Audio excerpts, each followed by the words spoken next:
I bought another one, 2005 Mystic Gold LS430 from Nevada. So again, rust free.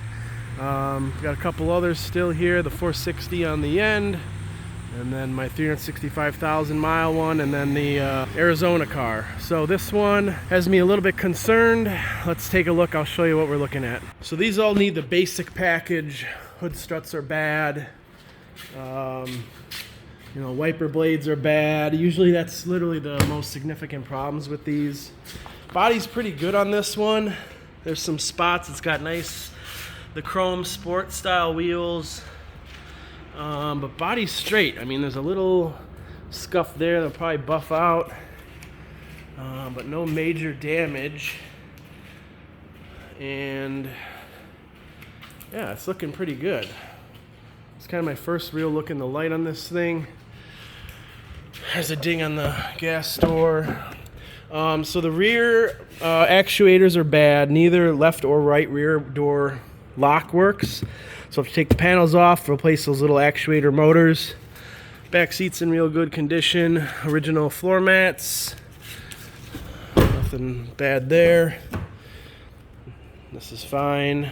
This needs a good cleaning. It looks a little bit dirtier than it is, but power wash will take care of that. So the only issue on this one, there's a little bit of wear here. There is some kind of like a triangle tear there. You know, is what it is. And then I'll show you what we got going on here. I've never seen this before, so we'll have to diagnose this one. So if you turn the lights on, there's no lights on these buttons at all. Also, horn doesn't work. Also, the screen works for climate, audio, menu, all that stuff. But if you go to destination or map, the screen's on. Like you can see it illuminated, but there's nothing on the screen, which is kind of weird. The trunk unit looks okay with the DVD map. So I think this might be related to this issue. And I'll show you the diagnostic process for this as far as what Toyota tells you to do for these buttons. Like, none of them work. And then the other weird thing is audio is like, you know, volume's up. If you hit the up volume button, sometimes nothing happens. Sometimes the volume goes down. And if you hit volume down, oh, now it doesn't work. But if you hit volume down, it just went to 0, like it muted it, which is super weird. And then mode, obviously these don't work. We have a check engine light. We have a code for these. So again, we'll get into that in a bit. Brake wear sensor, that's no big deal. That's just the sensor. We can tie up the wires or put in a new wear sensor. But the thing that concerned me was it's got a transmission, I think, output shaft leak in the back. So we'll get on the lift, take a look at that. But Lexus said it has a bad transmission. So they said there was a pan leak. They fixed the pan leak and then filled the fluid up. They didn't say if, you know, it was correct. But they said basically what happens is you have hard downshifts, and I thought it might be an ECU problem, but it doesn't happen all the time. It just happens sometimes, which makes me think it could be a fluid issue or a pressure issue. There's no check engine lights, no solenoids that are bad. It's kind of intermittent-ish, so I'm hoping that we can get away with just doing a correct fluid drain and fill or a flush and making sure, I bet you the fluid's too low. Hopefully damage didn't occur in the trans, otherwise we need to throw in a new trans. And then I think we can take care of the output shaft just by removing the drive shaft. So that's what we got on this one. We got it pretty cheap because it did say it had a bad transmission. But we'll get it on the lift and see what it actually needs. But again, oh, coolant was like substantially low too. I put in a bunch and yeah, it's taken the coolant, but I don't know if this is cracked or leaking. Maybe I'll have to investigate that more.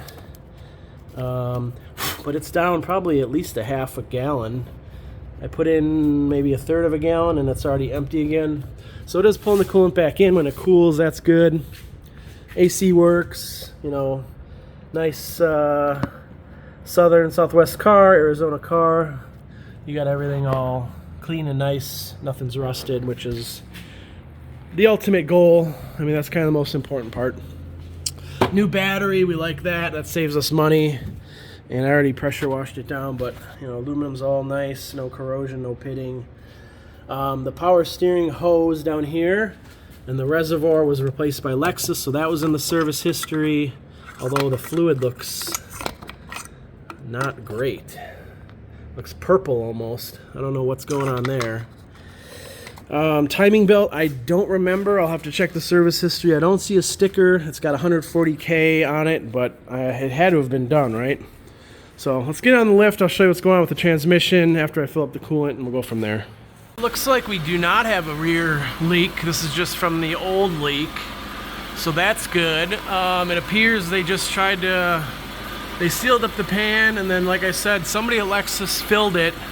I don't know if they filled it correctly or whatever, but it still kind of has those downshift issues. So the trans temp, according to TechStream over here, is 120, 130 degrees, so that's exactly where we need it.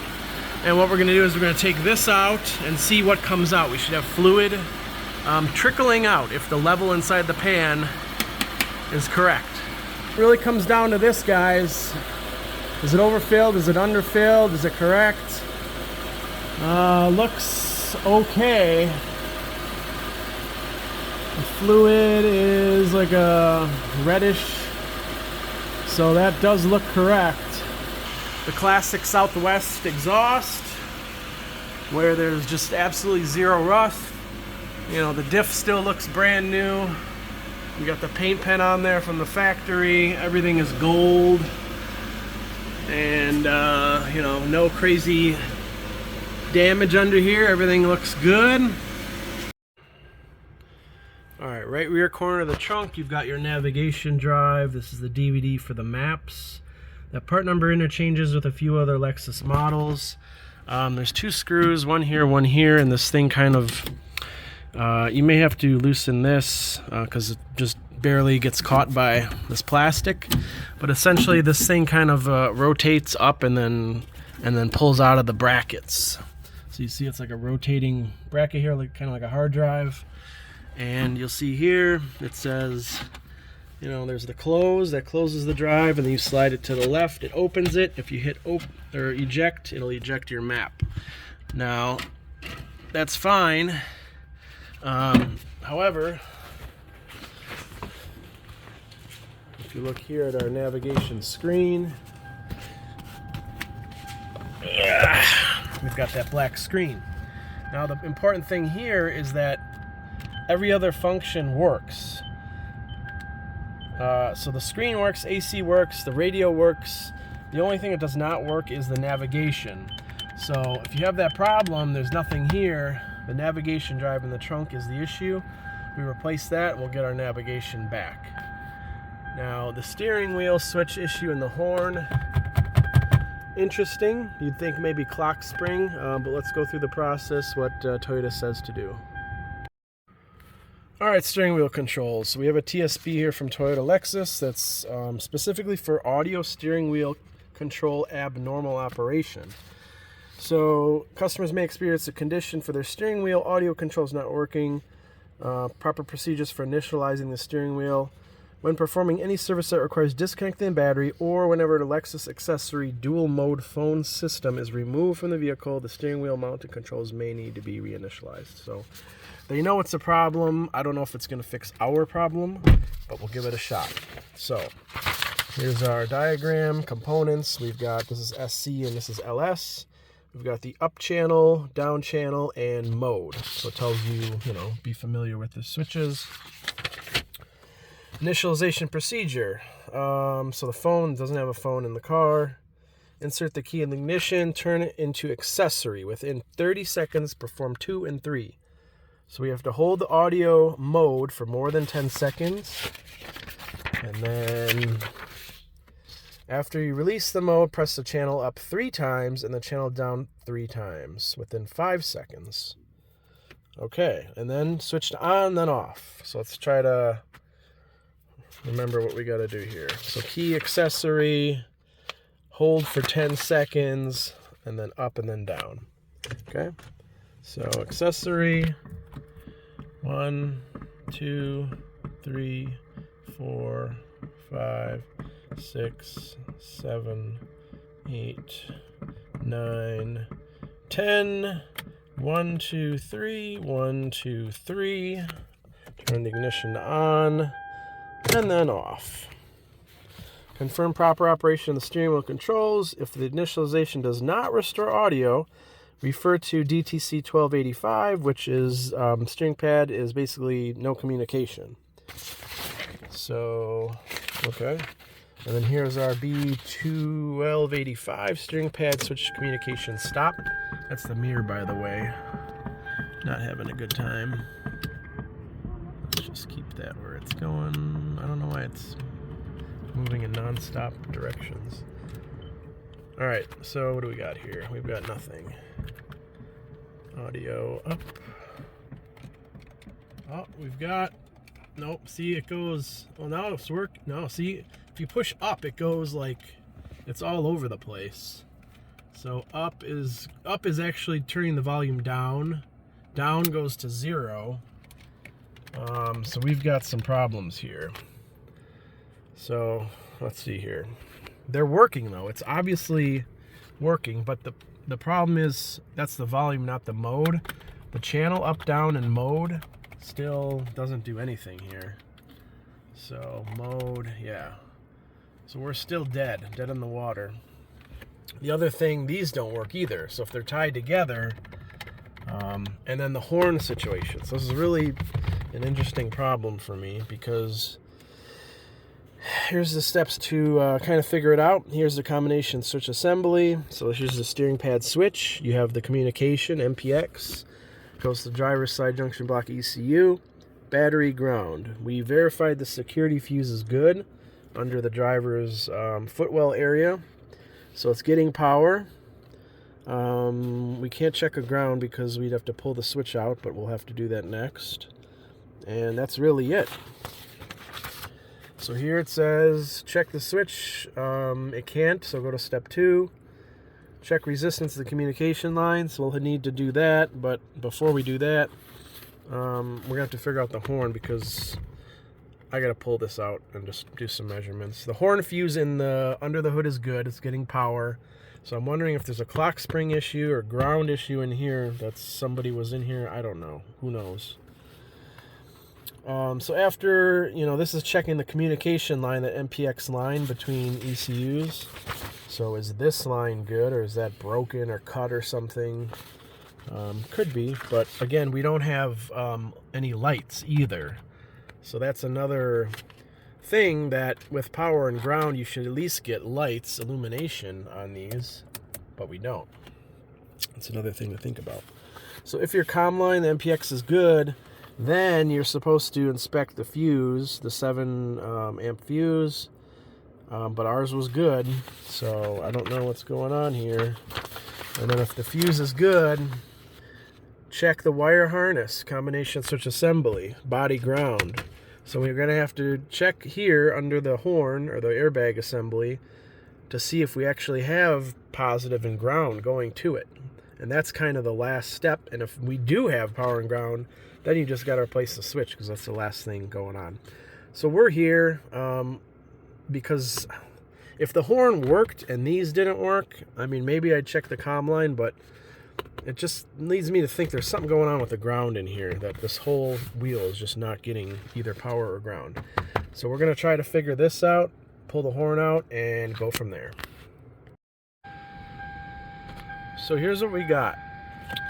If you see this wire here, this is tapping into the clock spring 12-volt power. That's the pin for power.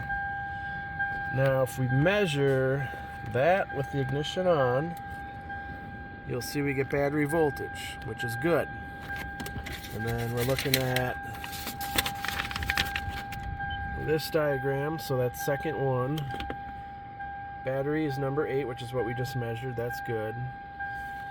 And then the ground, that tested fine, but I went a step further and attached, what am I doing here? So this top one, yeah, so this yellow I've got directly to the switches right here. And I think the battery or the horn also goes through the switch, so it's possible this could interfere and not allow the horn to work, just not let that ground through. So I think ultimately this, we're going to replace the switch because the right hand switch is tied into this switch on the left. Sorry about the dinging, but the door's open and the light's on above me. So we've got power here, and then our ground, I just went directly to something under the dash. There's a ground down there. That's where I'm getting my ground from. And what I'm going to do is attach this ground directly to the ground wire for the switches, which is right here. So now we're ensuring the switch gets direct ground to the body, and then this power here, which we verified as 12 volts, is going to go to the 12 volt input on the switch. So now we're for sure getting 12 volts, but the problem is, you know, that MPX line, that also has to be connected. So that one, I need to figure out where it is because it doesn't say on this diagram where. Maybe it does. Battery 8, 3. Okay, so MPX is 9. It's the one right next to the B. So what we really need to do is attach one more wire from here, MPX, next to this white one to the right. And then that way we'll have our power ground and then MPX line. And if that doesn't work and the switches still don't work, we're going to replace the switch because we've bypassed everything that way into the car. So clock spring, wiring, connectors, fuse box, everything is bypassed. This should just work. So I'm going to grab one more wire and then hook up our MPX and see what happens. Well, found the problem. Horn doesn't work. Turn the wheel all the way. Horn works. All the controls work. So that tells us it's the clock spring. It's not the steering wheel buttons. This is kind of the last test I wanted to do on it. But yeah, good to know. Now I can order a clock spring, get that changed out because all our buttons are working. Turn the wheel back, you know, center position or wherever. It really only works at that extreme. I don't think it works to the right. Yeah, it's only all the way to the left. So check your clock spring, ladies and gentlemen. Try that, you know, turn it all the way left and right. Does the horn work? Do the buttons work at any point? If so, it's the clock spring. If not, you know, maybe it is your buttons, but it's kind of weird that the horn would go through the buttons. I didn't think that was a thing, and I don't think it is. So if this fails, your horn should still work because that's a safety thing. So we'll get a clock spring in this thing, get the horn and the wheels working again. The only thing we got to figure out is this display. We got to figure out if I want to put a nav driver in the back to see if that resolves it. But that's about it here. I think we're just going to list it as is, kind of mechanic special. Does look really good, washed and cleaned. I mean, the paint is nice all around, the wheels, there's no corrosion, no pitting, nothing like that. That's it. Thanks for watching. Please like, subscribe, comment on the video. Let me know what you want to see. I'll keep getting these LS430s because you guys love them. Well, after further diagnosis, I determined that they did not make the right call. Another LS, bad ECU. They thought it was the transmission, so they dumped it in auction, but just like the gray one, this had a different problem, but still ECU related. So we repaired the ECU, and this car is back to shifting like new. So the other things I talked about, the clock spring, I gotta order that. It's about $100, 130, something like that from Toyota. We want to get an OEM one in there. And then we also have nothing here still. That is the nav unit in the trunk. So two things we've diagnosed to get this thing in 100% condition. So this nav unit here, this also is the backup computer, backup camera computer. So if this is not working, your camera's not going to work and you're not going to have a nav display. Now that thing can also fail and display something here in map and destination. It might say like can't connect or can't check the connection to the navigation or whatever. But in this instant, this failure, and then see, we'll go to reverse here and then nothing as well. It's just a different type of failure. There's a couple different failures with the nav drive. This is one of them where you will not get your reverse camera, and you also won't get your map and navigation. So we'll get those replaced. And again, 143K. This one's going to go on sale if it's not already on the website. You'll see it there. But take care. Thanks for watching. Please like, subscribe, comment, all that good stuff. And you know what? We saved another one. What else can we find out there? Take care.